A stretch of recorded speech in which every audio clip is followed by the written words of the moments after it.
வீட்டில் 3:30 மணிக்கு பிரம்ம முகூர்த்தம் எனக்கு கட்டிடுச்சு. இன்னையோட 1 மாதம் ஆகுது. அதே மாதிரியா துளசி மரத்துக்கும் பிரம்ம முகூர்த்தம் கொத்தி 1 மாதம் ஆகுது. இப்போ சாமி கும்பிட்றதுக்கு எல்லாம் ரெடி பண்ணி வச்சேன்.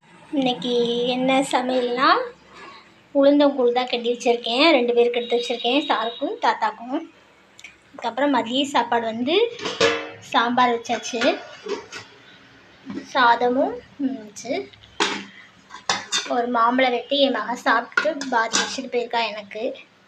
அடுத்ததாக வாழைக்காய் ஜிப்ஸு, அதுக்கப்புறம் பீன்ஸ் வந்துட்டுருக்கு. பீன்ஸ் வச்சுட்டு நம்ம என் மகளுக்கு இன்றைக்கி ஸ்டடி 10th படிக்கிறதுனால அவள் ஸ்கூல் போகணும். அதுக்காக தான் சமையல் வேலையை முடிச்சாச்சு. கூழ் கிண்டனா அவ்வளோ கூழுக்கு கொட்டி போச்சு. அதனால் அடுப்பே நாஸ்தியாக போயிட்டா அதை விளக்க போட்டாச்சு, தொடச்சி வச்சுருக்கேன்.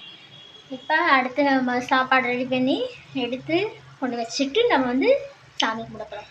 அவ்வளோதாங்க. எல்லாருக்கும் தமிழ் புத்தாண்டு வாழ்த்துக்கள்.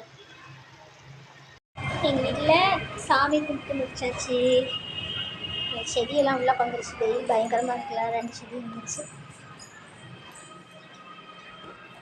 தமிழ் புத்தாண்டு வாழ்த்துக்கள். வாங்க சாமி கும்பிடலாம்.